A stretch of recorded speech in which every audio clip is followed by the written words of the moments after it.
ನಮಸ್ಕಾರ ವೀಕ್ಷಕರೇ, be happy gold channel ವೀಕ್ಷಕರಿಗೆ ತುಂಬ ಹೃದಯದ ಆತ್ಮೀಯ ಸ್ವಾಗತ ಸುಸ್ವಾಗತ. ವೀಕ್ಷಕರೇ, 2026 ಯುಗಾದಿ ಹಬ್ಬದ ಸಂವತ್ಸರದ ವರ್ಷ ಭವಿಷ್ಯವನ್ನು ತಿಳಿದುಕೊಳ್ಳೋಣ.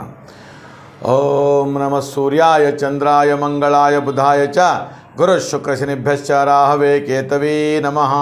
ವರ್ಷ ಭವಿಷ್ಯ ಹೇಳ್ತಕ್ಕಂಥದ್ದು ಅಂದರೆ ಕನ್ಯಾ ರಾಶಿಯವರಿಗೆ ಹೇಗಿರುತ್ತೆ ಹೊಸ ಸಂವತ್ಸರದ ಯುಗಾದಿ ಭವಿಷ್ಯ ಹೇಳ್ತಕ್ಕಂಥದ್ದು. ನೋಡಿ, ಒಂದು ಗ್ರಹಗಳ ಚಿಂತನೆಯನ್ನು ಮಾಡೋಣ. ಕನ್ಯಾ ರಾಶಿಯವರಿಗೆ 12ನೇ ಮನೆ ಕೇತು, ಹಾಗೆ 6ನೇ ಮನೆ ರಾಹು, 7ನೇ ಮನೆ ಶನಿ, ಹಾಗೆ 10ನೇ ಮನೆ ಗುರು.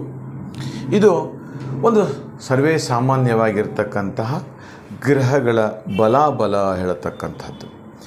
ಇದರಲ್ಲಿ ಏನಾಗುತ್ತೆ ಅಂತ ಕೇಳಿದರೆ, ಕನ್ಯಾ ರಾಶಿಯವರಿಗೆ ಅಷ್ಟಲಕ್ಷ್ಮಿಯ ಮಹಾಯೋಗ ಮತ್ತು ಅಷ್ಟಲಕ್ಷ್ಮಿಯ ಕೃಪೆ ಉಂಟಾಗತ್ತೆ ಹೇಳತಕ್ಕಂಥದ್ದು. ಯಾಕಂತ ಕೇಳಿದರೆ, ಇಲ್ಲಿ ಪರಸ್ಪರವಾಗಿರ್ತಕ್ಕಂತಹ ಗ್ರಹಗಳ ಶಕ್ತಿ ವಿಭಿನ್ನವಾಗಿದೆ.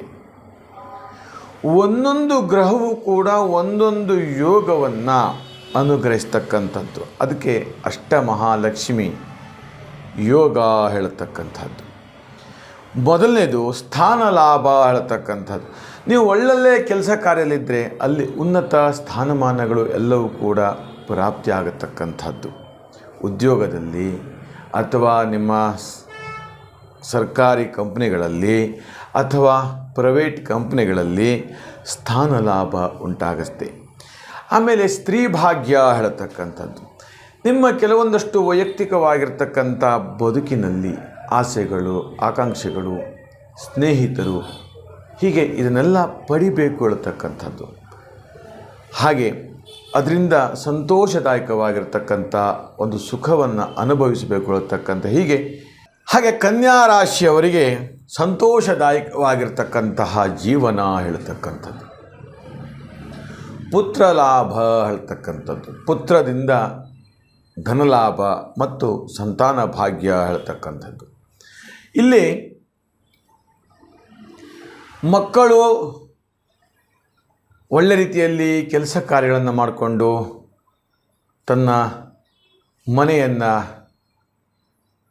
ಇರತಕ್ಕಂಥ ಕಷ್ಟಗಳನ್ನು ದೂರ ಮಾಡ್ತಕ್ಕಂಥದ್ದು, ಅಥವಾ ಮನೆ ತಗೊಂಡಿರ್ತಕ್ಕಂಥ ಸಾಲವನ್ನು ತೀರಿಸ್ತಕ್ಕಂಥದ್ದು, ಇದು ಒಂದು ಕಡೆ ಲಾಭವನ್ನು ಕೊಟ್ಟರೆ, ಇನ್ನೊಂದು ಕಡೆ ಅನೇಕ ದಿನಗಳಿಂದ ಸತಿಪತಿಗಳಿಗೆ ಸಂತಾನ ಇಲ್ಲಲ್ಲ ಹೇಳ್ತಕ್ಕಂಥ ಒಂದು ನೋವು ಇರ್ತಕ್ಕಂಥದ್ದು. ಆದರೆ ಅದೀಗ ಪರಿಪೂರ್ಣವಾಗಿ ನೆರವೇರಿಸಿ ಒಂದು ಸಂತಾನ ಭಾಗ್ಯ ಪ್ರಾಪ್ತಿಯಾಗತಕ್ಕಂಥದ್ದು ಈ ಸಂವತ್ಸರದಲ್ಲಿ.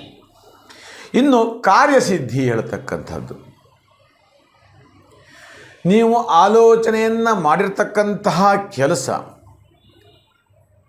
ಯಂತ್ರೋಪಕರಣಗಳ ಕೆಲಸ ಇರ್ಬೋದು, ಆಟೋಮೊಬೈಲ್ ಸಂಬಂಧಪಟ್ಟಂಥ ಕೆಲಸ ತರೋದು ಕೊಡೋದು, ಅಥವಾ ಬೇರೆ ಬೇರೆ ಥರದ ಕೆಲಸ ಕಾರ್ಯಗಳನ್ನು ಮಾಡಿಕೊಳ್ತಕ್ಕಂಥದ್ದು, ಹೀಗೆ ಈ ಥರದ ಒಂದಷ್ಟು ಕೆಲಸಗಳು ಬರ್ತಕ್ಕಂಥದ್ದು. ಅದು ಜಯ ಉಂಟಾಗತ್ತೆ, ಕಾರ್ಯಸಿದ್ಧಿ ಉಂಟಾಗತ್ತೆ.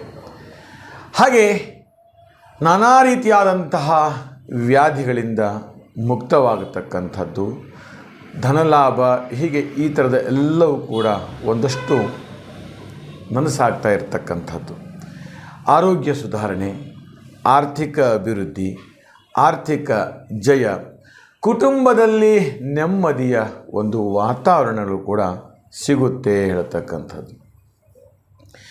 ಇನ್ನು ಕೃಷಿಕರಿಗೆ ಒಳ್ಳೆ ಬೆಳೆ ಬರ್ತಕ್ಕಂಥದ್ದು, ಬೆಳೆಯಿಂದ ಫಲವನ್ನು ಪಡಿತಕ್ಕಂಥದ್ದು, ಅದರಿಂದ ಒಂದು ಸಂತೋಷದಾಯಕವಾಗಿರ್ತಕ್ಕಂತಹ ಒಂದು ಕುಟುಂಬ, ಸಮಾಧಾನಕರವಾಗಿರ್ತಕ್ಕಂತಹ ಜೀವನ, ಹೀಗೆ ಇವೆಲ್ಲವೂ ಕೂಡ ಸಿಗತಕ್ಕಂಥದ್ದು.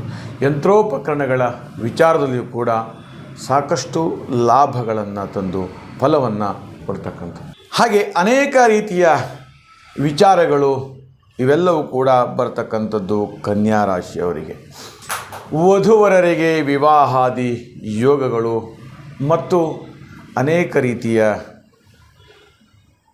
ಆರ್ಥಿಕ ಅಭಿವೃದ್ಧಿಯೂ ಕೂಡ ಸಂಭವಿಸುತ್ತೆ ಮತ್ತು ಲಾಭವೂ ಕೂಡ ಕೊಡುತ್ತೆ ಅಂತ ಹೇಳ್ತಕ್ಕಂಥದ್ದು.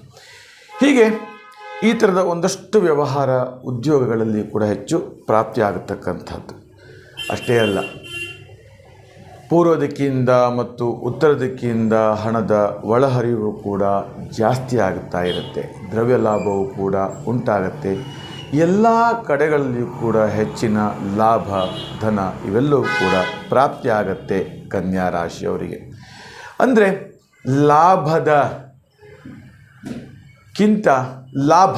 ಲಾಭದಕ್ಕಿಂತಲೂ ಮತ್ತಷ್ಟು ಲಾಭಗಳು ಪ್ರಾರಂಭವಾಗ್ತಾ ಇರುತ್ತೆ. ನೀವು ನಿರೀಕ್ಷೆಗಿಂತಲೂ ಹೆಚ್ಚು ಲಾಭವನ್ನು ಗಳಿಸುತ್ತೀರಿ, ನಷ್ಟ ಕಡಿಮೆ ಆಗ್ತಾ ಇರುತ್ತೆ ಅಂತ ಹೇಳ್ತಕ್ಕಂಥದ್ದು ಆಯಾ ವ್ಯಯದಲ್ಲಿ. ಹಾಗೆ ಕನ್ಯಾ ರಾಶಿಯವರು ಈ ಸಂವತ್ಸರದಲ್ಲಿ ಪೂಜೆ ಮಾಡ್ತಕ್ಕಂಥ ದೇವರು ಗಣೇಶನ ಪೂಜೆ ಮಾಡಿ ತುಂಬ ಒಳ್ಳೆಯದಾಗತ್ತೆ. ಓಂ ಗಣೇಶಾಯ ನಮಃ ಹೇಳ್ತಕ್ಕಂಥ ಮಂತ್ರವನ್ನು ಕೂಡ ಪಠನೆ ಮಾಡ್ತಾ ಹೋಗಿ. ಹಾಗೆ ನಿಮ್ಮ ಅನೇಕ ಅಭಿಪ್ರಾಯ, ಅನಿಸಿಕೆಗಳು ಅಥವಾ ವೈಯಕ್ತಿಕ ಜೀವನದಲ್ಲಿ ನೋವು ಕಷ್ಟಗಳಿದ್ದರೆ ಕೂಡ ನೇರವಾಗಿ ಕರೆ ಮಾಡಿ ಅಂತ ಹೇಳ್ತಾ, ಈ ನಮ್ಮ ವಿಡಿಯೋ ನಿಮಗೆ ಇಷ್ಟವಾದಲ್ಲಿ ಲೈಕ್ ಮಾಡಿ, ಶೇರ್ ಮಾಡಿ ಮತ್ತು ಸಬ್ಸ್ಕ್ರೈಬ್ ಮಾಡಿ ಅಂತ ಹೇಳ್ತಾ, ನಿಮಗೆಲ್ಲರಿಗೂ ಶುಭವಾಗಲಿ, ಮಂಗಲವಾಗಲಿ.